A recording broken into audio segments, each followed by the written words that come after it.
Viewers, সবাই কেমন আছেন? আলহামদুলিল্লাহ ভালো আছি।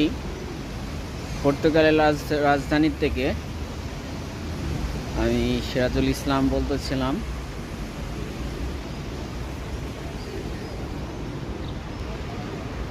আপনাদের আজকে ওয়েদারটা খুবই খারাপ। সামনে এখানে একটা বিশাল বড় পার্ক আছে, এখানে মানুষ বসে আড্ডা দেয় এবং পর্যটকদের আনাগোনা সব সময় লেগেই থাকে। আর এখানে আপনারা যদি পর্তুগালে আসতে চান তাহলে সামনে একটা বিশাল ভালো মানের হোটেল আছে, হোটেল মন্ডিয়াল। এই হোটেলে উঠতে পারবেন, কিন্তু এই হোটেলের কস্ট অনেক বেশি।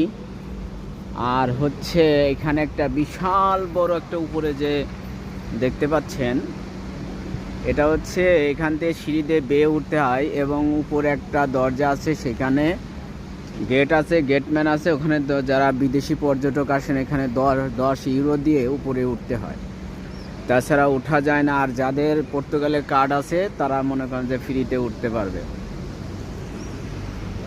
আর এখানে আপনাদের সবচেয়ে বড় কথা কি, এখানে ট্যুরিজম। পর্তুগালের সবচেয়ে বড় আয়ের খাত হচ্ছে ট্যুরিস্ট, এবং বিদেশিদের আকর্ষিত করার জন্য পর্তুগাল সবসময় তাদেরকে ট্যুরিস্টদের অগ্রাধিকার দিয়ে থাকে। এখানে অনেক ছোটোখাটো অনেক কিছু ঝামেলা হয়, তবে আপনাদের যারা ঘুরতে আসবেন আপনারা একটু সাবধানতা অবলম্বন করবেন, এটাই আপনাদের কাছে প্রত্যাশা। সকলেই ভালো থাকবেন। আল্লাহ হাফিজ।